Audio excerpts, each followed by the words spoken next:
오늘 민수기 강에 다시 들어가는데 23번째 시간입니다.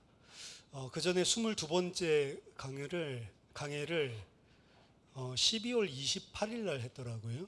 그래서 36주 만에 다시 민수기로 돌아왔습니다. 앞에 것들을 다 기억을 못 하시겠죠?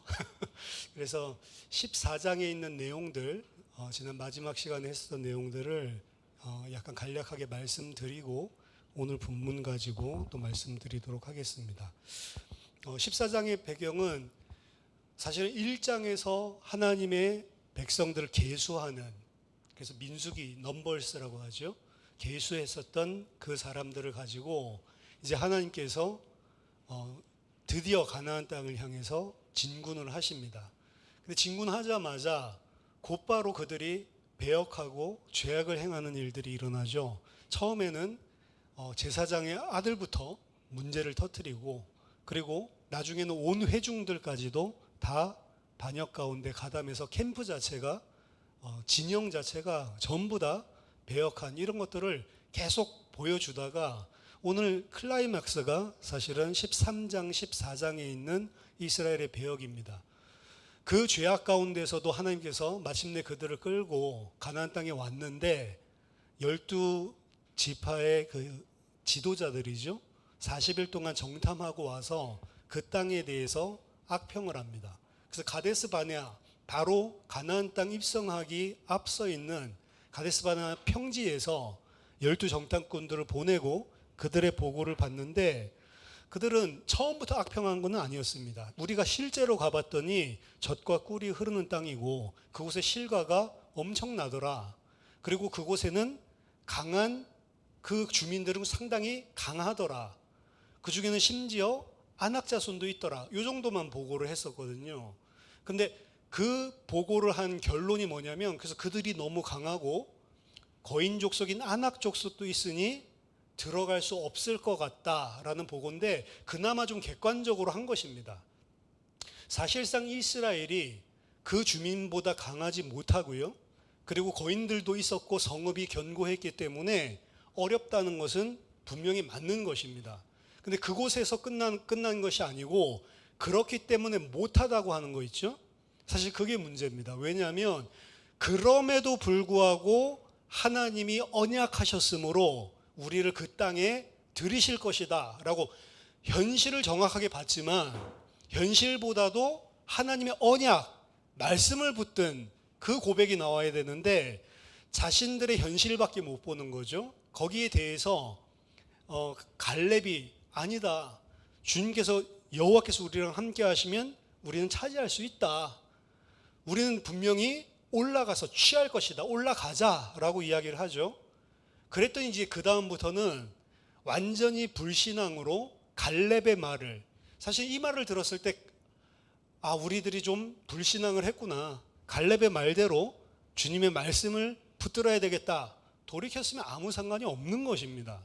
근데 갈렙이 말해서 다시 믿음으로 돌려놓으려고 하니까 그때부터는 이제 객관적인 보고가 나오는 게 아니고 전부 다 그 갈렙의 믿음을 무너뜨리고 그들이 다시 믿음을 회복할 수 없는 방향으로 이 10정탐꾼, 10명의 지도자가 이야기를 한단 말이죠.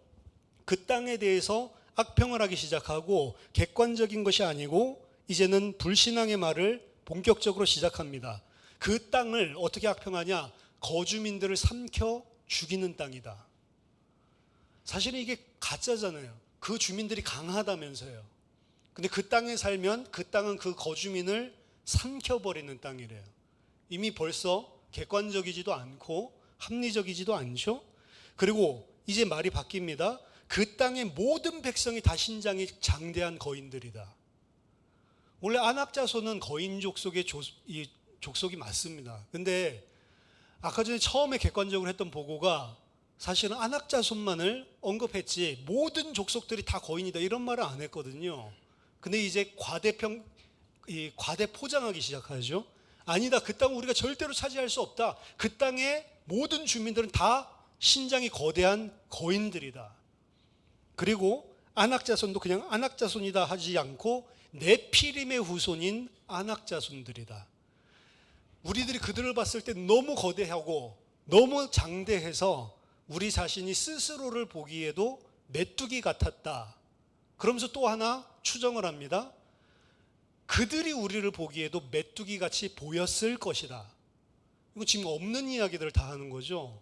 그 사람들이 이 사람들 보고 메뚜기 같구나 이런 생각 하지도 않았는데 자기 자신들이 막 지어내서 전부 거짓말로 악평하고 믿음을 절대로 회복할 수 없게끔 만들죠. 이 소리를 듣고 백성들이 밤새도록 통곡을 한 것입니다. 그러니까 사실은 백성들 문제 있지만 이 지도자들의 이야기가 상당히 영향을 끼친 거죠. 사실이 아닌 것을 사실은 사실대로 이야기를 하고 그럼에도 불구하고 하나님의 언약을 우리는 믿어야 된다. 애굽도 다 무너뜨리지 않았냐? 그 바로를 무너뜨리고 애굽 사람들을 수장시키면서 우리를 구원하지 않았냐? 그 여호와가 우리랑 함께 하시면 반드시 말씀대로 그 땅을 차지할 수 있다. 이렇게 이야기해야지 정상인데 오히려 그렇게 믿음으로 전환시키려고 하는 것들을 거짓말로 사실은 전부 다 믿음을 갖지 못하도록 무력화시켜버린 거죠. 갈립의 말과 믿음으로 회복할 수 있는 길을 무력화시키는 거짓 선동을 한 것입니다. 그래서 온 백성들이 밤새도록 통곡하면서 내뱉는 말이 어차피 죽을 것, 애굽에서 죽었으면 좋았을 것을, 아니면 광야에서 그냥 죽었으면 좋았을 것을. 그러면서 결정적으로 무슨 말을 하냐면 어찌하서 여호와는 우리를 이 땅까지 인도해서 저들의 칼날에 죽게 만들려고 우리를 여기까지 끌고 왔냐. 하나님이 그 땅의 백성들에게 칼에 맞아 죽게 만들려고 끌고 왔습니까? 제가 지난주에 이야기를 했죠. 하나님 좀 믿읍시다. 결국에 죄의 근본은 하나님을 믿지 못하는 거예요. 하나님께서 선을 베푸셨는데 그 선을 다 악의로 어떻게 보면 오해하거나 하나님을 잘못 생각해서 하나님이 악하다. 하나님 지금 나쁜 짓을 나에게 하고 있구나. 내가 선악과를 먹으면 하나님처럼 될까봐 못 먹게 하는 거구나. 하나님은 왜 못 먹게 했다고요? 죽지 말라는 겁니다. 하나님의 통치 아래, 하나님의 다스림 안에 하나님의 창조주로 알라는 것입니다. 그래야지 죽지 않으니까.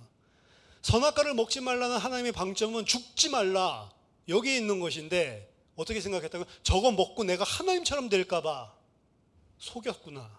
하나님의 선의를 하나님의 악한 것으로 사실은 오해를 하고 있는 게 죄의 본질이죠. 하나님에 대한 오해입니다. 그래서 구원을 여호와를 아는 것, 예수 그리스도와 그를 보내신 하나님을 아는 것이 구원이라고 하는 거예요. 하나님을 진짜 알면 사랑할 수 있고 감사할 수 있고 그분을 위해서 내가 다 내려놔도 괜찮구나. 하나님을 알아야 하나님을 당장에 오해하게 만드는 거죠. 어찌하여 여호와가 우리를 이 땅으로 인도해서 우리를 칼에 쓰러뜨려 죽게 만들려고 하냐. 자기들을 죽이려고 애굽에서 끌어낸 그런 하나님으로 완전히 호도해 버리는 거죠. 하나님의 선한 의도, 구원을 악한 것으로 바꾸어 버리는 것입니다. 하나님을 안 믿는, 그렇기 때문에 하나님을 못 믿는 이것이 죄의 본질이죠. 그러면서 우리의 처자가 다 사로잡혀 죽겠다. 자기 자신은 죽어도 되는데 사랑하는 아내, 내 자식들 죽을까 봐 이 이야기를 하죠.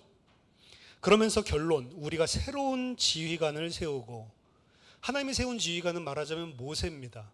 하나님이 구원하시기 위해서 구원자로 모세를 불러서 사실 80년간 준비시켜서 보내주셨는데 하나님이 세운 지도자 싫고 우리가 따로 지휘관을 세워서, 그건 뭐죠? 우리를 만족시켜주는 지휘관을 세워서 우리의 소원을 들어줄 지도자를 세워서 우리가 애굽으로 돌아가자. 여기까지 나오니까 이제 여호수아 갈렙이 둘 다 나서서 옷을 찢고 분개하는 거죠. 슬퍼하고 애통하는 거죠. 절대로 이러지 마라. 그들은 우리의 밥이다. 우리가 올라가서 능히 취할 수 있다. 여호와께서 기뻐하시기만 한다면 우리가 능히 취할 수 있다라고 이야기하니까 어떻게 하죠? 돌로 쳐서 죽이려고까지 합니다. 이게 사실은 우리 오늘 읽은 본문의 배경들 속에 등장하는 거죠. 이스라엘의 배역과 반역이 일어났고요. 그때 회막에 여호와의 영광이 가득하면서 여호와께서 그들을 어떻게 그들에게 대한 심판하시는 장면이 등장합니다. 다 쓸어버리고 사실은 그 자리에서 끝내버려야, 멸절시켜버려야 정상적인 거죠. 근데 거기에 누가 나서냐면 모세가 또다시 도고자로, 중재자로 나섭니다. 그래서 하는 말이 뭐냐면, 만약에 이 백성들 여기서 다 쓸어버리신다면 애굽 사람들과 세상 사람들이 여호와께서는 저 백성들을 가나안 땅에 들일 능력이 없으므로 여호와가 그들을 다 광야에서 죽여버렸다라고 할 것 아닙니까? 라고 이야기하면서 주님의 이미 17절에 보면 이미 말씀하신 대로 주의 큰 권능을 나타내시옵소서. 주님께서 약속하신 그 말씀대로 주의 권능을 보여주시옵소서. 하나님의 언약에 기대서 기도하는 거죠. 여러분, 기도는 내가 원하는 거 기도하는 게 아니고 하나님의 약속이 이루어지도록 기도하는 게 기도입니다. 하나님의 언약하신 것들이 이루어지게 하옵소서. 근데 중요한 건 뭐냐면 하나님의 언약을 내가 원해서 기도하는 게 아니고 내가 원하는 걸 기도하는 거예요. 사실은 사람들이. 그게 우상숭배죠. 종교죠. 내가 원하는 거 떼써가지고 얻어내는 게 기도응답이 아닙니다. 진짜 기도응답은 하나님의 내게 말씀하신 언약이 이루어지게 하옵소서. 이게 기도예요. 진짜 기도는. 이 백성들이 불쌍해서 구원해 준 게 아닙니다. 이 백성들에게 하나님이 언약하셨기 때문에 그 언약을 상기시키는 기도를 한 것이죠. 사실은 모세가 중보자로, 그리스도의 그림자로 지금 중보를 하고 있지만 하나님은 이 백성들을 언약 까먹고 이제 다 죽여버리고, 사실 그렇게 하시는 분이 절대로 아니십니다. 말씀하시고 말씀하신 대로 이룬단 말이에요. 왜 예수님이 그리스도죠? 바울이 이야기하죠. 성경대로 죽으시고 성경대로 사흘 만에 살아났기 때문에 그리스도인 겁니다. 안 살아난다면 그 그리스도가 아니에요. 부활을 의심하는 사람들이 있는데 부활하지 않으면 그리스도가 아니라는 거죠. 말씀하시고 그 말씀대로. 모세가 그 말씀 언약 딱 내세우니까 바로 용서해 줍니다. 내가 네 말대로 이들을 사하여 주겠다. 근데 거기서 끝나는 게 아니에요. 그냥 용서하는 것이 아닙니다. 반드시 죄에 대한 대가는 치러야 됩니다. 그러니까 여호와께서 내가 너의 말대로 사하노라 그렇게 이야기를 하시고, 그 다음 말에 자기 자신의 살아계심과 자기 자신의 영광이 온 세계에 나타날 것을 두고 맹세하시기를, 내 영광과 애국과 광야에서 행한 내 이적을 보고서도 이같이 10번이나 나를 시험하고 내 목소리를 청룡치 아니한 그 사람들은 내가 그들의 조상들에게 맹세한 땅을 결단코 보지 못할 것이요, 또 나를 멸시하는 사람은 한 사람도 그것을 보지 못하리라. 내 목소리를 청종한다라고 하는 표현은 말 그대로 말씀을 듣다 요 소리인데, 그 표현은 히브리어에서 그 표현은 정확하게 말씀을 순종한다는 의미예요. 그냥 말씀을 잘 듣는다가 아니고, 하나님의 말씀을 순종하지 않는 자는 결단코 내가 약속한 그 땅을 보지 못하게 될 것이다 라고 이야기를 합니다. 그리고 그 하나님의 말씀을 순종하지 않는 사람들을 대꾸로 뭐라고 표현했냐면 나를 멸시하는 사람이라고 했어요. 이스라엘 백성은 단순하게 불신앙했다 요걸 넘어서서 그 불신앙한 것이 뭐라고 하나님은 평가하고 있냐면 나를 멸시했다라고 이야기합니다. 주님을 멸시하는 자들은 절대로 그 땅을 볼 수 없을 것이다. 불신앙이 작은 일이 아닙니다. 우리가 하나님을 신뢰하지 않고 하나님의 약속을 신뢰하지 않는다면 그 불신앙은 하나님을 멸시하는 행위란 말이에요. 심한 것이 아니고 하나님을 멸시하면서 하나님의 종, 하나님의 백성, 말이 안 되는 것이죠. 그 사람들은 결코 그 땅을, 딱 한 사람만 언급을 하죠. 여기서 처음에는 여호수아 언급을 안 했어요. 오늘 본문에서 여호수아 언급을 하지만 갈렙만 언급을 합니다. 이전 본문에서는 내 종 갈렙은 그 마음이 그들과 달라서 나를 온전히 따랐은즉 그가 갔던 땅으로 내가 인도하여 드리리라. 내 종 갈렙이 그 마음이 그들과 달라서 이렇게 되어 있는데, 제가 지난 22강 설교에서 말씀드렸습니다. 원어에는 뭐라고 표현되어 있냐면 내 종 갈렙은 그들과 다른 영이 그와 함께 있어서. 이게 직역이에요. 갈렙이 가지고 있었던 갈렙이 참 좋은 마음 가졌네. 그게 아니고 갈렙은 그와 함께 누가 계셨다고요? 다른 영이 그 속에 함께 계셨다. 그 이제 있다, 함께, 다른 영, 요 소리인데 그 표현들 자체가 그 성령이 그와 함께 있다. 그냥 우리나라 말로 요 소리인데 그 표현이 성령을 그가 가지고 있다라고 하는 히브리식 표현이거든요. 그러니까 두 가지로 이야기를 할 수 있어요. 직역을 하면 내 종 갈렙은 성령이 그와 함께 있기 때문에 그들과 달라서 마음이 온전히 나를 따랐은즉 그 땅으로 들어가게 될 거다. 이렇게 이야기를 하는 거. 혹은 내 종 갈렙은 성령을 가지고 있기 때문에 그들과 달라서 그는 그 땅으로 자기가 밟았던 그 땅으로 내가 인도하여 드리겠다. 어떻게 보면 갈렙 자신이 아니죠. 성령이 그 마음에 함께 하시고 성령이 갈렙을 그들과 불신앙하는 자들과 다르게 만들어 주신 거죠. 그 새 마음을 가진 갈렙은 그 땅을 차지하게 될 거다라고 약속을 했습니다. 그 위에 이후에 이어지는 본문이 오늘 이제 우리가 읽은 본문이고요. 다시 한번 여호와를 멸시했던 자들에 대한 구체적인 하나님의 심판에 대해서 오늘 본문은 이야기하고 있습니다. 27절에 보면 나를 원망하는 이 악한 회중에게 내가 어느 때까지 참으랴. 자, 호칭이 이스라엘 자손에게 호칭이 이 악한 회중이라고 부르고 있습니다. 그렇죠?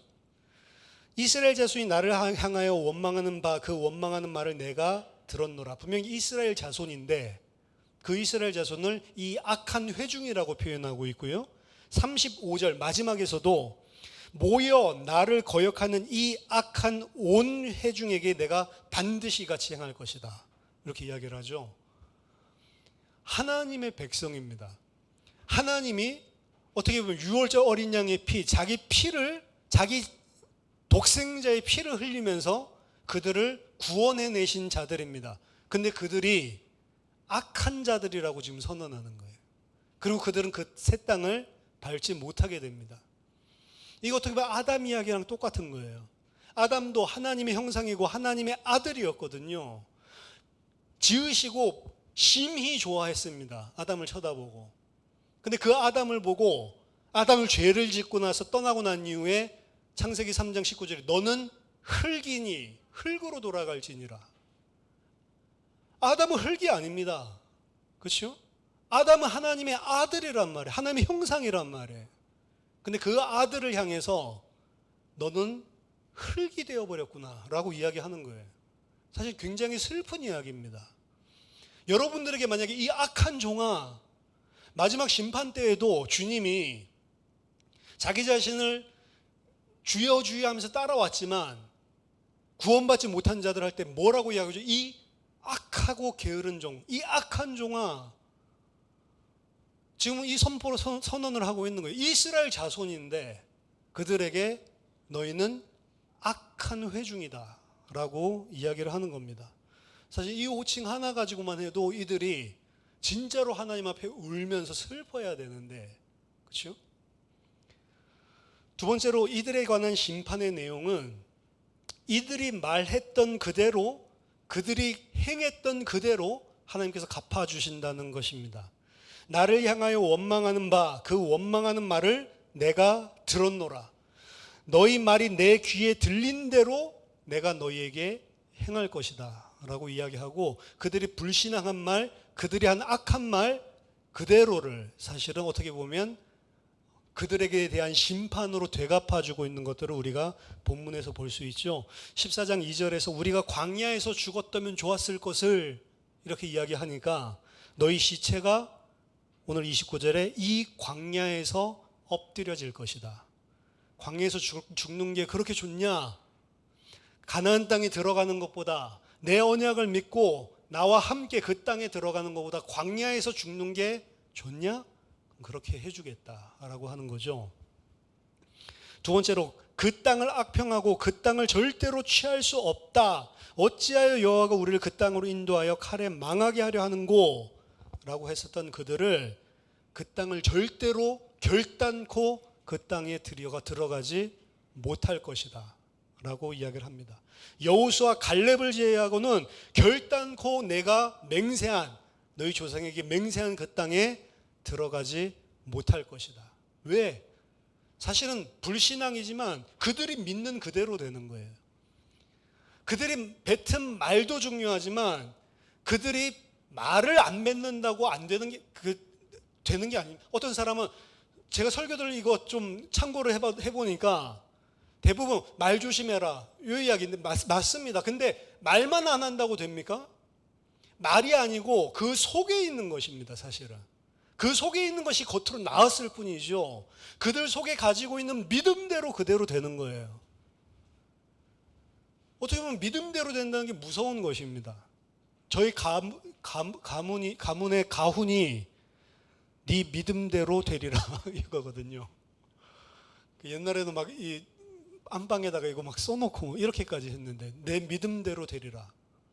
근데 그 믿음대로 되리라 하니까 굉장히 좋아 보이고, 아 내가 그러면은 나는 뭐 하버드 갈 수 있습니다 이러면 하버드 가나? 그게 믿음인 줄 착각을 했는데, 그래서 난 못 갈 것 같아 이러면 아니야 갈 수 있어 막 이게 믿음인 줄 알았는데, 우리들이 속에 가지고 있는 믿음대로 되는 입으로 안 뱉어도요, 이까지 뱉은 거는 더 문제될 수 있지만 안 뱉어도 평상시 내가 늘 가지고 있는 거 있죠. 마음속으로는 불안한데 안 불안합니다. 그런다고 안 불안한 게 아니에요. 마음속으로는 안 믿는데 겉으로는 믿습니다 한다고 되는 게 아니라고요. 하나님은 우리 심장과 폐부를 다 뚫어보시는 분이라고 이야기하잖아요. 이들의 핑계가 뭐였습니까? 세 번째, 자신의 처와 자녀들, 연약한 자들이죠. 이 처와 자녀들이 사로잡혀 죽을 것이다. 이거 이미 홍해 앞에서도 했던 버전이에요. 이미 홍해 앞에서도 우리의 처와 자녀가 애굽 사람들의 칼날에 죽을 것이다 라고 하면서 원망했었거든요. 또다시 그거 꺼집어내서 마치 자기들은 괜찮은데 처와 자식을 상당히 위하는 양, 자신들은 강해서 괜찮은데 처와 자식들은 약하니까 안 되는 양. 근데 하나님이 어떻게 하시죠? 처와 자녀는 다 살아서 가나안 땅에 들어가게 하고, 그 불신앙했던 그들은 전부 다 광야에 묻히게 만들어 버리는 겁니다. 이들이 사로잡히는 것이 아니라, 연약한 처자가 사로잡히는 것이 아니라 그들은 가나안 땅으로 들어가는 것을 보여주고요. 그럼 뭘 의미하는 거죠? 자기네들의 불신앙으로 봤을 때 연약하다라고 생각했던 자도 하나님이 기뻐하시면 들어가는 겁니다. 우리의 힘과 능으로 들어가는 게 아니란 말이에요. 가나안 땅은 절대로. 어떤 사람은 여호수아의 전략 같은 것들을 막 군사적으로 분석을 해서 보면 이 가나안 땅을 차지하는 엄청난 전략가다 이런 식으로 막 이야기하고 그걸 막 풀어가지고 막 애써 설명을 하는데, 좀 약간 삼국지 같은 이야기들이 있어요. 막 매복하고 막 이런 것들 보면, 그래가지고 막 그런 식으로 막 흥미진진하게 막 설명을 하는데, 여호수아가 전략 잘 세워서 들어가는 게 아니란 말이에요. 아이성 패배에서 분명하게 보여주잖아요. 너희들의 싸움이 아니라는 것을. 하나님이 기뻐하시면 들어가는 것입니다. 아무리 처자가 연약해도 그들은 들어가게 되는 거죠. 단 자기 자신들의 죄 때문에 그 처자들도 어떻게 됐어요? 가나안 땅에 들어가기는 하지만 40년 동안 유리하며 방황하게 되는 거죠. 뭐라고 했냐면 분명 너희의 죄를 짊어지고 그들은 40년 동안 광야를 유리하게 될 거다라고 이야기를 합니다.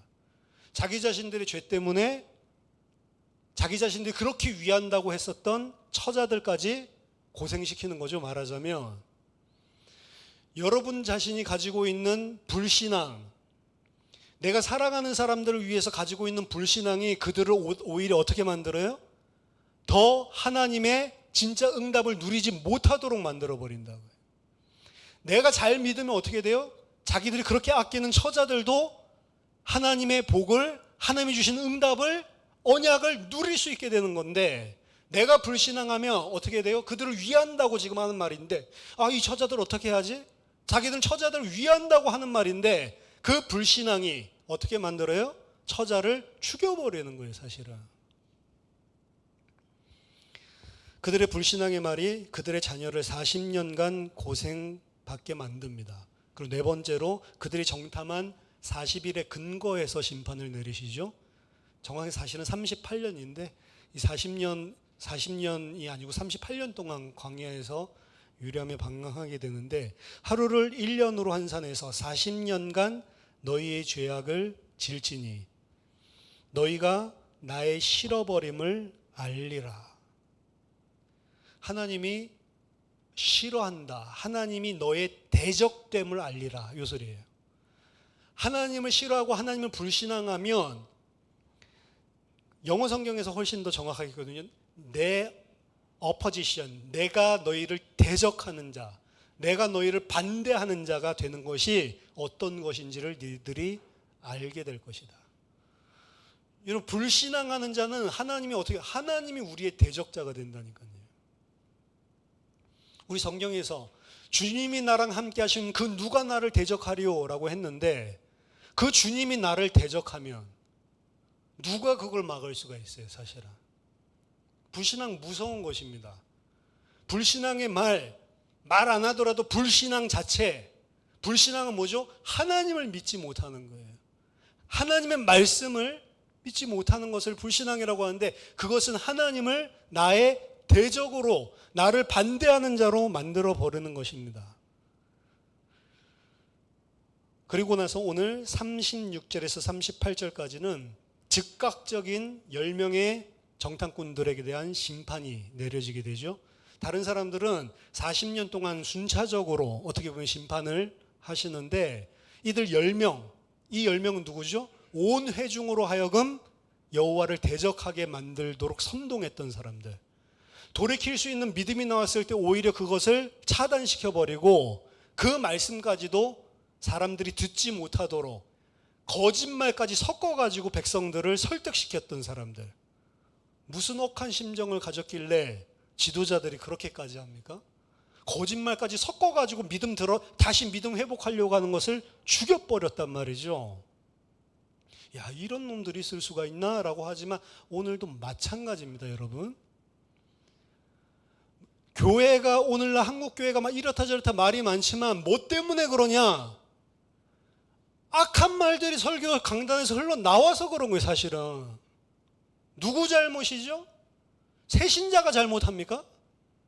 새가족이 틀렸어요?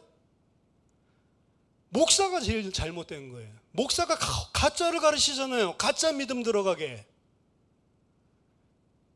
어려워도 11조 하면 하나님이 더블로 갚아준다.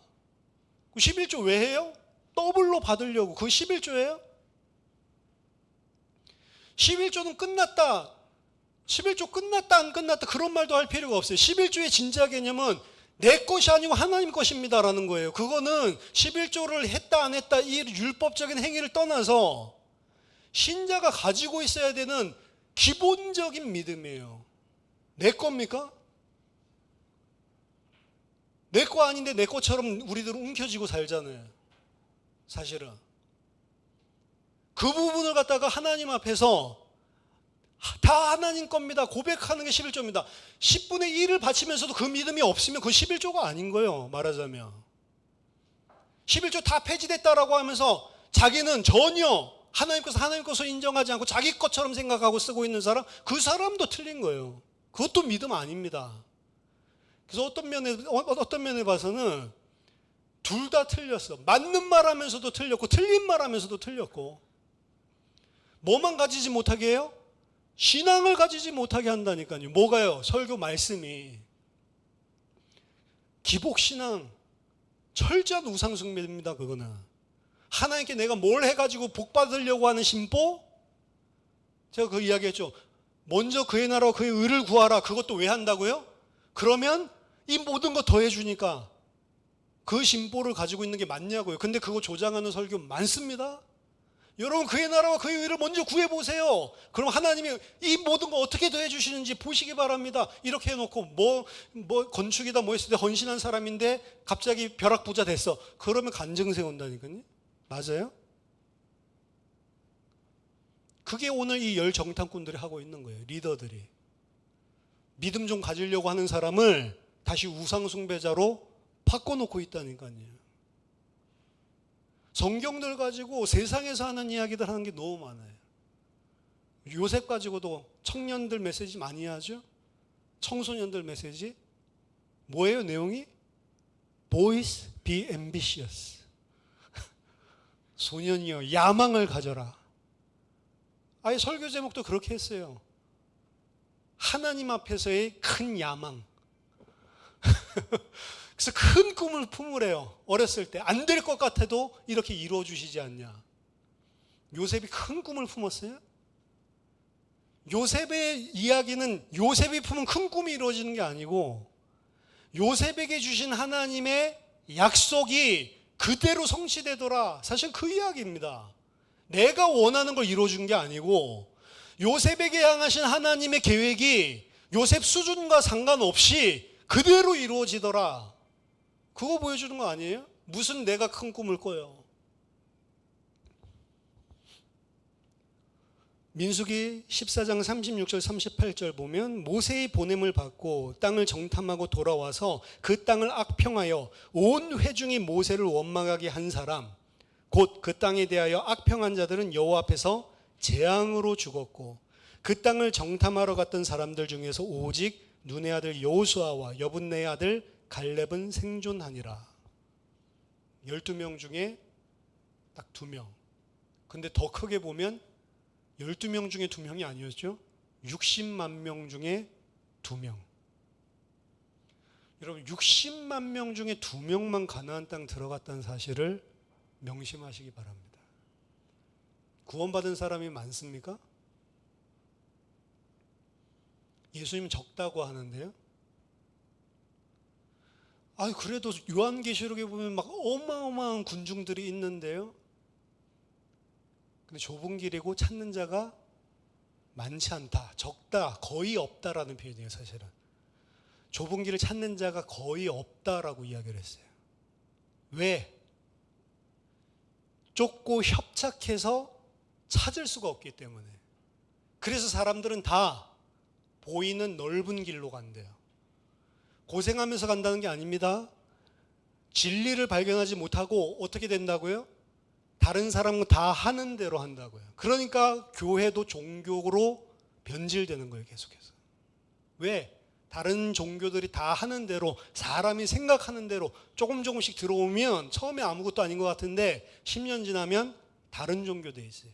우리 공동체 게임 할 때 그런 거 있죠. 10명 쭉 줄 세워놓고 앞에 사람한테 이야기를 하고 이 앞에 사람이 귓속말로 다음 사람에게 이야기하고 다음 사람에게 이야기하고 10번째 가면 무슨 말 하고 있던가요? 완전 엉뚱 이야기 하고 있죠. 전 그거 한 번도 성공하는 예를 본 적이 없어요. 왜 그럴까요? 조금씩 자기 생각을 끼워가지고 변질시켜서 이야기한다. 들을 때도 새겨들어요. 자기가 알아가지고. 그 말 하는 거 아닌데 자기 혼자 동시 번역해가지고 이상하게 알아들은 걸 가지고 이 사람한테 이야기를 해준다. 그게 10번 가니까 완전히 다른 이야기를 하고 있다니까요. 이들의 즉각적인 죽음, 10명이 즉각적으로 재앙으로 죽었죠. 그 재앙은 애굽에게 내린 재앙 똑같은 단어입니다. 애굽에게 내려야 할 재앙이 그 10명의 정탐꾼에게 내렸고요. 그들의 죽음은 시작에 불과했습니다. 옛 세대의 60만 명, 민수기 1장에서 나왔던 60만 명 전체가 다 죽는 서곡이었습니다. 이를 시작으로 그들은 하나도 남김없이 다 광야에서 죽게 됩니다. 그리고 새로운 민수기, 새로운 인구조사를 하죠. 그게 민수기 26장에 등장하는 것입니다. 그 26장까지는 이제 40년의 방황기를 계속 그려주고 있는 거예요. 어떻게 차례차례 순차적으로 그들을 죽였는지, 광야 땅에 묻었는지. 민수기 1장에서 나왔던 모든 20세 이상 된 남자들은 40년 동안 광야에서 죽게 될 것이었습니다. 하지만 이 장면을 쳐다보고 그들은 다시 믿음으로 돌아서냐? 안 돌아서요. 그래서 우리가 계속 살펴보겠지만 16, 17, 20, 21, 25 굵직굵직한 반역들을 계속 범하면서 그 죄악으로 죽게 됩니다. 이들을 10번이나 여호와를 반역했다라고 이야기를 하고 있는데 이 10번이라고 하는 것은 딱 숫자로 10번. 지난번에 제가 유대인들이 10번 계산한 거 설명해 준 적이 있지만 숫자로 10번을 이야기하는 것이 아니고 완전수 10번 완전히 그 말도 아니고 뭘 상기시키는 거냐면 본문에서는 애굽에게 내렸던 10재앙을 상기시켜 주는 거예요. 애굽인에게 줬던 그 10가지 재앙이 애굽인에게 내려야 되는데 누구에게 내려요? 불신앙하는 이스라엘 자손에게도 똑같이 임하더라는 겁니다. 말하자면 이들은 육신적으로는 아브라함의 자손 이스라엘이지만 영적으로는 뭐예요? 애굽인이라는 소리예요. 몸은 육신은 애굽 땅에서 나왔지만 그들의 영은 애굽 사람이랑 똑같다라는 말이죠. 그러니까 이들이 걸핏하면 하는 말이 애굽이 좋았다. 애굽으로 돌아가자. 이 말을 하는 것입니다. 전 믿는 사람들 중에서도 그런 이야기 하는 사람들 많이 봤어요. 아, 예수 믿지 않았을 때가 진짜 좋았는데. 내 예수 믿고 어쩌다가 이 꼴이 됐냐. 내 옛날 같았으면 이러지 않았을 건데. 꼭 바보 병신 쪼다 된 것처럼 예수 믿으니까. 그들은 몸은 애굽에서 나왔지만 영적으로는 여전히 애굽인이었고 신약적인 표현을 한다면 애굽의 삶을 여전히 살고 있는 옛사람이었습니다. 옛사람은 절대로 약속의 땅에 들어갈 수 없는 것입니다. 그래서 보여주는 게 옛사람이 죽고 새 사람만 들어가는 거죠. 옛 세대가 다 소멸되고 광야의 새로운 세대만 들어가는 거죠. 옛 세대 옛 사람은 광야에서 죽고 민수기 26장에 새로운 인구조사에 농명된 새 세대, 새 사람들만 광야를 통과해서 이제 약속하신 땅으로 들어가게 되는 겁니다. 이 오늘 본문 살펴본 것이고 이걸 가지고 좀 정리를 몇 가지 해보면요. 먼저 첫 번째로 이 심판받은 자들, 옛사람이라고 하는 옛세대, 구세대, 이 사람들의 죄가 무엇인가? 이들은 그 마음속 깊숙이 하나님의 말씀, 하나님의 약속을 믿지 못하고 불신한 것이 그들의 죄악입니다. 아담과 동일하죠. 더 깊이 본다면 그 말씀 주신 하나님을 불신하고 있는 거예요. 하나님은 약속했는데 그 약속을 이룰 수 없는 분이다라고 하나님을 불신하고 있는 것이고 더 나아가서 대적까지 했죠. 하나님은 그들에게 약속하신 땅을 주려고 하는 선의를 베풀고 있는 건데 우리를 죽게 만들려고 끌고 나왔다. 이런 식으로까지 덮어 씌웠죠. 시편 106편 24절 25절을 보면 그들이 그 기쁨의 땅을 멸시하며 그 말씀을 믿지 아니하고 그들의 장막에서 원망하며 여호와의 음성을 듣지 아니하였도다. 그 기쁨의 땅을 멸시한 것을 그 말씀을 믿지 아니한 것 분명하게 표현을 하죠. 그들의 장막에서 원망한 것이 뭐냐? 여호와의 음성을 말씀을 듣지 아니하였도다. 우리가 하나님을 볼 수가 없잖아요. 영이시기 때문에. 알 수 있는 것은 하나님의 말씀밖에 사실은 없는 거예요. 근데 그 말씀을 듣지 않고 그 말씀을 믿지 아니한 게 그들의 패역한 죄라고 하는 것입니다. 하나님의 말씀을 믿지 않는다면 그 말을 믿지 않는다는 말을 입 밖으로 내뱉건 안 내뱉건 상관없이 패악한 자가 되는 거죠. 말조심이 아니라 믿음, 우리 속에 있는 믿음을 우리가 살펴봐야 되는 것입니다. 말을 조심해도 만약 말씀을 믿지 않는다면 하나님이랑 상관없는 자가 되겠죠. 너희 말이 내게 들린 대로 행하겠다. 사실 의역을 해보면 너희의 믿음대로 내가 행하겠다는 겁니다. 불신앙하면 불신앙하는 그대로 행하시겠다는 겁니다. 두 번째, 새로운 세대는 약속의 땅에 들어가게 됐지만 아무런 대가가 없는 것이 아니었죠. 그들은 자신의 조상의 죄, 옛세대의 죄를 짊어지고 40년 동안 광야에서 유리방황하고 난 후에야 가나안 땅에 들어갈 수 있었습니다. 딜레이 된 거죠. 민수기 14장 33절 보면 너희의 자녀들은 너희 반역한 죄를 지고 너희의 시체가 광야에서 소멸되기까지 40년을 광야에서 방황하는 자가 되리라. 여러분 방황하는 자의 풋노트 있죠? 각주 표시되어 있죠? 각주 나와 있는 성경은 그 방황하는 자의 원어 뭐라고 되어 있습니까? 목자라고 돼 있을 겁니다. 각주가 있는 사람들. 광야에서 너희들이 뭐가 된다고 했냐면 목자가 될 것이다. 그건 물론 유목민들 이야기를 하는 거죠. 당시 목자는 한 군데서 풀을 뜯게 하는 법이 없어요. 그래서 정착해서 사는 것이 아니었고 텐트를 치고 살았고요. 이곳에서 풀 뜯어 먹다가 이제 다른 지역으로 옮겨가서 또 풀 뜯어 먹고, 그렇게 하지 한 곳에서 계속 정착해서 풀 뜯어 먹으면 살 수가 없습니다. 그리고 풀이 그 다음에 나지도 않아요. 그러니까 어느 정도 적당하게 뜯어 먹고 나면 다른 데로 옮겨가서 또 먹고 계속 옮겨 다녔단 말이죠. 그게 시편 23편의 배경이기도 한데, 그러다 보니까 광야에 음침한 골짜기로 지나가는 거예요. 왜? 그걸 통과해 가야 저 아래에 또 있는 풀 초장지로 갈 수가 있으니까 그 길을 인도해 가는 과정인데, 그런 의미에서 목자가 방황하는 자라고 이야기를 하는 거죠. 하지만 여기서 저는 복음의 그림자가 살짝 얼핏 보인다라고 생각을 합니다.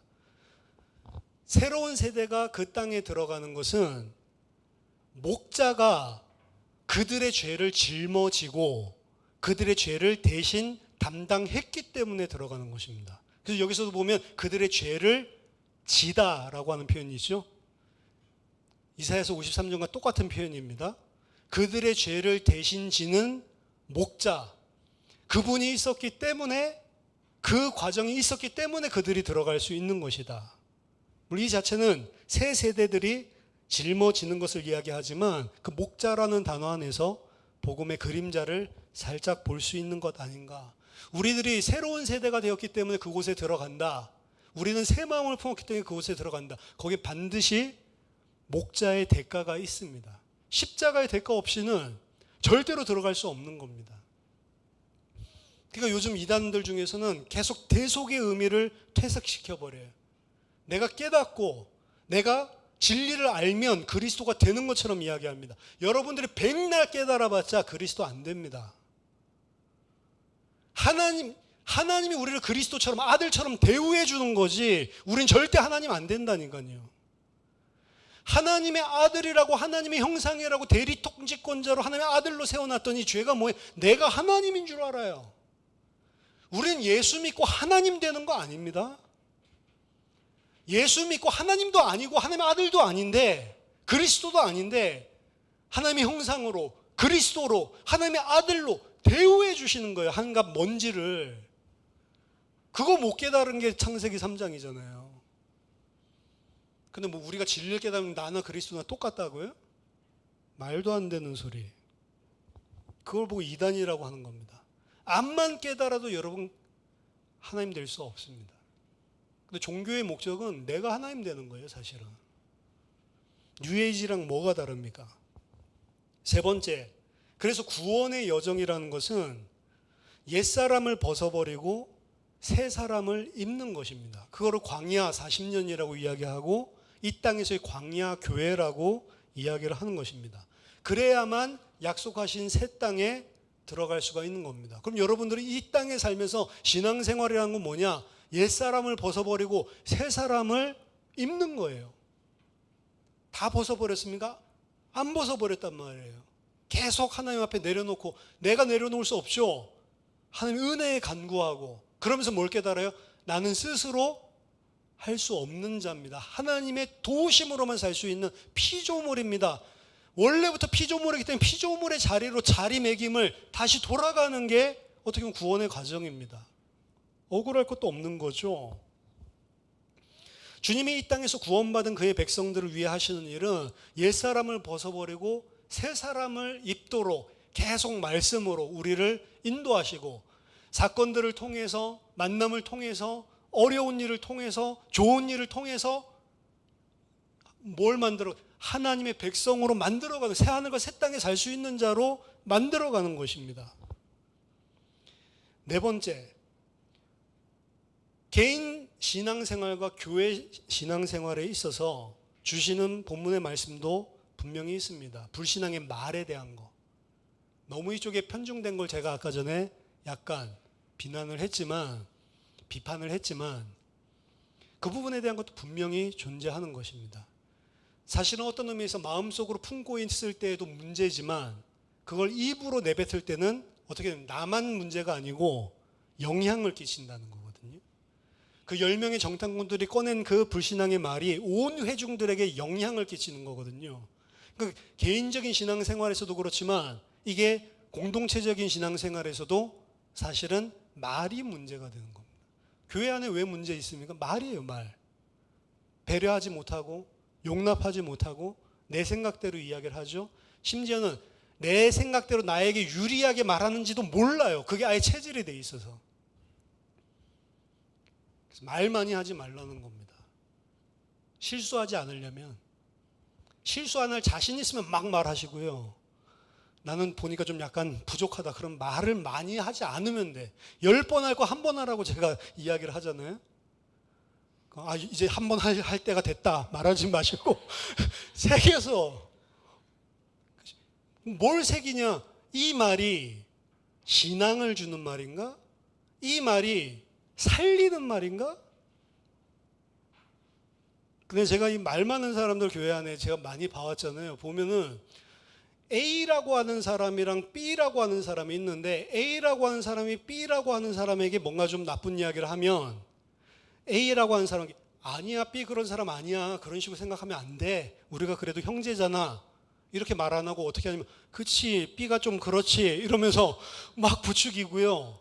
그러고 난 다음에 조금 있으면 B한테 또 전화합니다. 그래서 A가 그러면 안 되는데 너 그런 거 아닌데 너한테 이런 식으로 이야기하더라? 이렇게 이야기합니다. 그럼 B는 또 열받아가지고 막 왜 A가 나한테 그래? 이러면 그래도 우리 그러면 안 되지. 근데 이미 그러면 안 되지가 아니고 자기가 부추기기 위해서 이미 전화했잖아요. 그럼 이 사람이 얻는 것은 무엇일까 제가 생각해 봤거든요. 이 사람은 도대체 왜 A한테 가서 B 이야기할 때 겉면도 안 하고 그거 같이 맞장구 쳐주면서 일으키고, 그럼 거기에서 오케이, 그럼 B 이상하구나 이렇게 하면 되는데 또 B한테 가가지고는 A가 그런다더라 이러면서 또 이러거든요. 그럼 이 사람이 얻는 건 뭐죠? 이 사람은 A한테도 저 사람이 나를 좀 알아주는구나 이런 인정을 받고 싶고, B한테도 이 사람이 A는 저렇게 욕하고 다니는데 이런 것들 나한테 이야기해 준 참 고마운 사람이구나. A한테도 B한테도 인심을 살려는 거예요, 사실은. 근데 나중에 어떻게 돼요? 반드시 A랑 B가 이 사실을 다 알게 됩니다. 창피당해요. 사람이 다 알아요. 근데 그렇게 한다. 여러분, 남이 잘못하는 것, 그 사람에게 이거 잘못된 것이기 때문에 고치면 좋겠다. 그거 이야기하기 싫으면, 얼굴 붉히기 싫으면 다른 사람한테 그 이야기 하지 마세요. 그 사람이 있어도 할 수 있는 이야기를 해야 되는 것이고, 다른 사람한테 그 이야기 한다고 이 사람이 고쳐지는 거 아니잖아요. 진짜로 이 사람을 고쳐지기 원한다고 생각하고 잘못된 것이기 때문에 이게 문제가 있다고 생각하면 본인하고 이야기하라고, 성경의 가르침입니다. 본인하고 이야기하다면 잘못된 것인지 안 된 것인지도 내가 틀렸을 때도 있어요, 사실은. 본인하고 이야기해보니 그런 의미였구나. 오해에 살만한 것들은 많이 있었지만 오해였구나. 내가 이해하게 된다고요. 근데 왜 그거를 다른 사람하고 이야기를 하냐고요. 다른 사람은 둘째치고 목사한테 전화 걸어서 그렇게 하는 사람도 있어요. 그 사람이 그러던데요. 그럼 저보고 뭐 어쩌라는 거예요. 교회의 문제는 딱 그겁니다. 그래서 교회 여자들이 많죠. 여자들은 말이 많거든요. 남자들끼리는 절대 안 할 이야기들 여자들끼리는 하더라고. 왜 그런 이야기를 하지? 이런 것들을 하지 마시기 바랍니다. 하면 어떤 말 해요? 살리는 말, 믿음을 주는 말. 불신앙하던 사람들이 불신앙을 내려놓게 하는 거, 그 말을 많이 하세요. 그 말 가지고 교제하고 그 말로 서로 위로하고, 부족한 사람이 있으면 용납해주고, 진짜로 그 사람이 고쳐야 될 게 있으면 그 사람하고만 진짜 이야기해서 권면해주고. 중요합니다, 사실은. 이 불신앙에 있었던 사람들이 오히려 불신앙을 가지고 백성들을 설득시켜버리는 형국이 됐다고요. 얻는 건 뭐죠? 자기 말이 맞다는 겁니다. 내 말이 맞는 게 중요합니까? 이 사람들 살리는 게 중요하죠. 맞아도 안 말하는, 이 사람을 죽인다면 안 하는 게 좋은 거예요. 그건 억울한데요. 예수님이 더 억울해요. 원래 억울한 겁니다. 특히 새신자가 그러는 것은 별 파급력이 없어요. 중직자가 그러거나 목사가 그런다면, 목사는 안 그런 줄 아세요? 목사도 그렇게 하는 사람들이 있습니다. 목사도 자기 편 만들어요. 상대 자기를 좀 잘 안 알아주는 사람 욕하면서 자기 편은 만듭니다. 목사도 그래요. 그럼 너 나를 떠나서 everybody 다 뭐예요? 죄인이에요. 그러니까 경계하고 있지 않은 우리는 그쪽으로 간다니까요. 애굽이 우리 체질이야, 사실은. 거기서 태어나서. 온 회중이 모세를 원망하게 한 사람, 이렇게 표현했거든요. 스스로 자발적으로 원망한 게 아니고 그들의 말로 인해서 그들이 원망하게 되었다, 이 말을 여호와께서 직접 이야기를 하시는 거죠. 다섯 번째,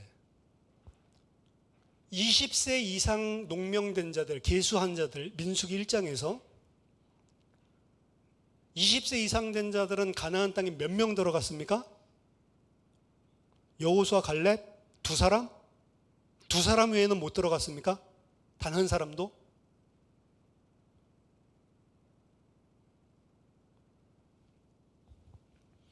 자, 신명기 10장 6절 한번 보세요. 신명기 10장 6절 제가 읽어드리면, 이스라엘 자손이 브에롯 브네야간에서 길을 떠나 모세라에 이르러 아론이 거기서 죽어 장사되었고 그의 아들 엘르아살이 그를 이어 제사장의 직임을 행하였으며.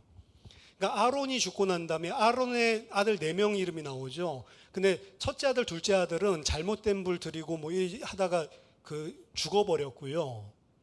셋째 아들은 셋째 아들, 넷째 아들은 살아있었는데 아론이 죽고 난 다음에 대제사장 역할을 누가요? 그 셋째 아들, 그 아들 엘르아살이 역임했다라고 나오는 본문입니다.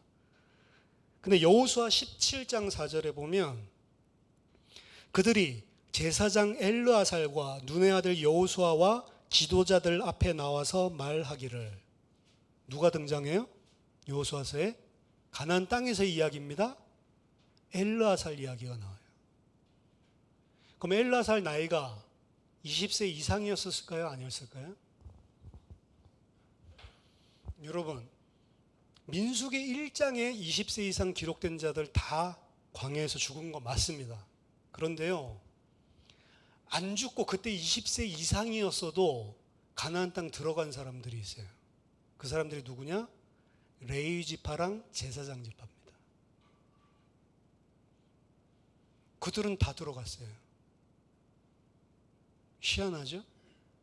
그래서 저는 이것도 메시지라고 생각을 합니다. 제사장 레위 지파는 뭐 하는 사람들이죠? 일평생 하나님의 성전, 예배 이것만 수종드는 사람이에요. 자기 것을 하지 않고. 이 사람들은 전부 다 가나안 땅에 들어갔다니까요. 물론 어떤 의미에서 그 레위인들은 자기들의 땅 분배를 받지 않았어요. 땅의 영토를 차지하지 않았지만, 그렇기 때문에 어떻게 보면 좀 불쌍한 사람들이죠.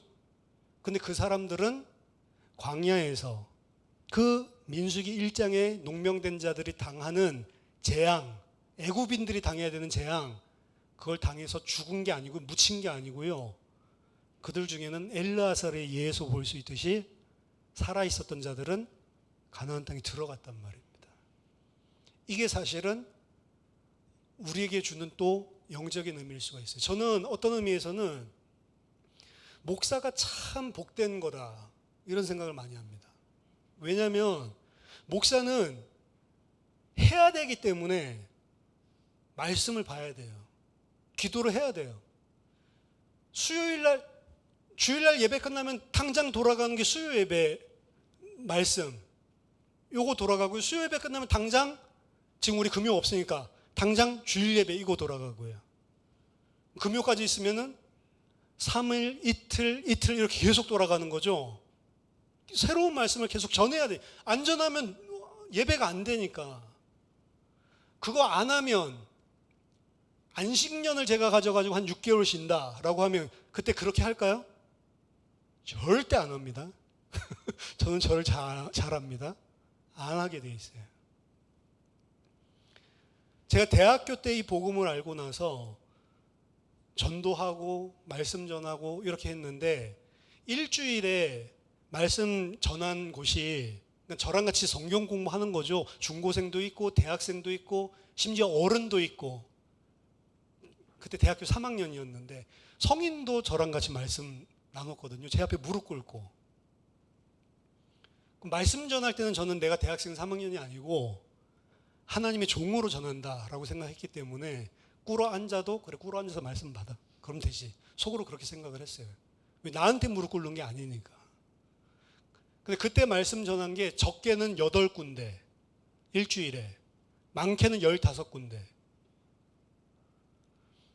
여러분, 그 말씀을 계속 그렇게 전하면 누가 유익이에요?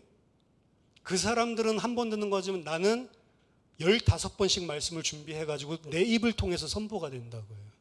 누구한테 믿음이, 말씀이 새겨져요? 나한테 새겨진다. 그것만큼 좋은 게 없습니다. 그 평신도들이 하나님의 말씀의 사역자로, 하나님의 말씀을 수종들 수 있는 사람으로 세워지는 평신도 제일 복된 사람이에요, 사실은. 어떻게 보면은 평신도는 해야 될 의무도 없어요. 목사는 해야 될 의무가 있으니까 하는데, 해야 될 의무도 없는데 하나님이 기뻐서 문 열어주시고 말씀을 선포할 수 있도록 해주시는 거거든요. 제가 말을 잘 못하잖아요. 그러니까 말은 논리 합리적으로 잘 하는데 제 말이 재미가 없단 말이죠. 높낮이도 없고, 제 말씀 듣는 걸 싫어해요, 사람들이. 처음에 들으면 목소리도 답답하죠. 할아버지 목소리 같죠. 그렇죠? 변성기도 제대로 거치지를 못해가지고 목소리가 이상하게 쉬어가지고 이렇다고요. 공부하다 보면 목소리가 안 나요, 제일 먼저. 아예 목소리가 안 나옵니다, 진짜로 공부를 많이 하면. 근데 목소리도 단조롭고 높낮이도 없고 카리스마도 없고, 근데 내용은 있긴 있거든요. 그래서 들을 게 있는 사람은 들어보면 들을 게 있네, 이래서 듣다 보면 매료가 되거든요. 근데 제가 막 말을 잘하고 막 이렇게 하는 것들이 아니라고요. 그럼에도 불구하고 말씀을 전할 때 어떻게 보면 그 대학생 때부터 해가지고 계속 전했었던 그 가락이 있잖아요. 그런 것들이 말씀 전할 때 보면 제 말씀 전하는데 녹아 있습니다. 어떤 사람이 그러다가 나도 목사님처럼 하고 싶은데 안 돼서 그게 제일 열받는다고 막 이런 사람도 있었어요. 근데 그 사람은 22살 때부터 그렇게 안 했잖아요. 지금 나이 50대 가지고 시작한다 하더라도 평생 못 할 겁니다. 왜? 하나님이 그렇게 준비시켜 온 것들이 수십 년이니까. 여러분들이 현장에서 한 사람을 놓고라도 하나님의 말씀을 매주 내가 선포할 수 있는 그런 양육 대상자가 있다. 복 중에 복입니다. 그리고 저는 여러분들이 다 그렇게 되기를 원합니다. 부족한데요, 부족해도 해야지 느는 거예요. 어떤 면에서는 아무나 무분별하게 세우지는 않지만, 그래서 우리 교회도 지금 소모임, 부산도 이야기하고 지금 울산도 기도해 주세요 제목 올려놨지만, 결국에는 그 자리는 제가 가서 하는 게 아니고 평신도 말씀 사역자, 말씀 교사, 이 사람들이 세워지고 그 사람들 같이 말씀에 대한 것들을 저랑 훈련하고 나누고, 그리고 그분들이 직접 하시는 게 좋아요. 저는 그게 맞다고 봅니다. 왜냐하면 목사가 가서 하는 거랑 우리랑 똑같은 평신도가 가서 하는 거랑 달라요. 평신도가 가서 하면 피드백이 다릅니다. 제 앞에서는 하지 못할 말들이 다 나와요. 그리고 진짜 소통할 것들이 소통이 되고, 제가 가면 안 해요. 다 잘 믿는 척하고 있어요. 그렇죠? 여러분들이 진짜로 이 말씀이 붙으시는 사람은 하나님, 제가 말씀의 사역자, 말씀의 교사가 될 수 있도록. 목사의 저 같은 경우는 어떻게 보면은 우리 교회 7년 됐지만 말씀의 교사 역할만 했어요. 목회의 역할들은 안 하고. 목회의 역할들도 앞으로 좀 하기 위해서 기도를 하고 있지만 말씀의 교사 역할만 한 것입니다. 근데 말씀의 교사는 바울만 말씀의 교사가 아니고 바울이 떠난 모든 교회에는 평신도 중에 말씀의 교사가 세워졌어요. 그 사람들이 바울이 없어도 마치 바울이 하는 것처럼 말씀의 사역을 계속했기 때문에 그 교회가 유지될 수 있었던 거거든요. 평신도 교사들 중요합니다. 여러분들 어떻게 보면 하나님 나도 이 말씀의 교사, 말씀의 사역자, 이 말씀으로 나도 사람을 살리고 말씀으로 사람들을 양육하고 세울 수 있는 그 사역하게 해주세요. 여러분들 그 소원 품으시길 원하고요. 그런 사역자들이 우리 교회 안에 세워졌을 때 교회가 진짜 교회답게 어떻게 보면은 뿌리 내릴 수 있다. 저는 그렇게 생각을 합니다. 그래서 어떻게 보면은 말씀의 사역자가 틀린 거예요. 10명의 말씀의 사역자들이. 이 말씀의 사역자들 때문에 전부 다 어떻게 보면 교회가 무너진 것입니다. 여호수아 갈렙 같은 말씀의 사역자만 있었으면 이스라엘은 40년 헤맬 필요 없이 바로 민수기 14장에서 들어갔을 겁니다. 그렇죠? 여호수아서가 바로 시작되는 건데 하나님의 계획이겠죠. 복음을 알려주기 위한. 그래서 여러분들이 말씀의 사역자, 내 입술을 통해서 그냥 말씀, 믿음의 고백이 나올 뿐만 아니라 내 입술을 통해서 사람을 살리는 말씀이 선포되어지고 내 말씀을 통해서 교회가 세워지고 하나님의 백성들이 제자로 세워지는 그 말씀의 사역을 할 수 있도록 하나님 문을 열어주시고 은혜를 주세요. 그리고 그런 진짜 소원이 있고 그런 응답을 주시는 사람들을 우리 교회는 선별하고 세워서 소수라도 말씀의 사역자로 세우는 일들을 할 겁니다. 제가 생각도 다 해놨어요. 저도 작은 목자지만 작은 목자 세미나 이렇게 해가지고 작은 목자들을 많이 세워야 되겠다. 저와 여러분들이 어떻게 보면 이 목자가 유리하며 방황하는 것이지만 이 세상 사람들의 죄, 이스라엘 하나님 백성들의 죄를 짊어지고 그들을 새로운 땅으로, 하나님의 땅으로 인도하는 역할을 하는 게 그들의 죄를 짊어진 목자가 한 일이었거든요. 여러분들이 작은 목자로 신앙의 말로 사람들을 살리고 교회들을 세우는 그런 응답의 주인공들이 다 되시기를 예수 그리스도 이름으로 축원합니다. 기도하겠습니다. 살아계신 하나님 아버지 은혜를 감사드립니다. 하나님의 말씀을 믿지 않고 그 말씀 주신 하나님을 배반하고 신뢰하지 아니함으로 늘 하나님 앞에 이 재앙을 당할 수밖에 없는 불신 가운데 죄를 담고 살아가는 우리의 모습을 솔직히 고백하고 주님 앞에 회개합니다.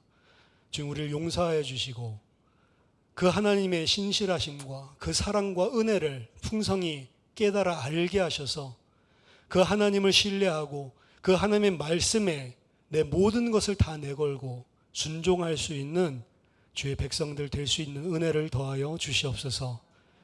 주님이 베풀어 주신 은혜 없이는 우리 절대로 할 수 없음을 고백합니다.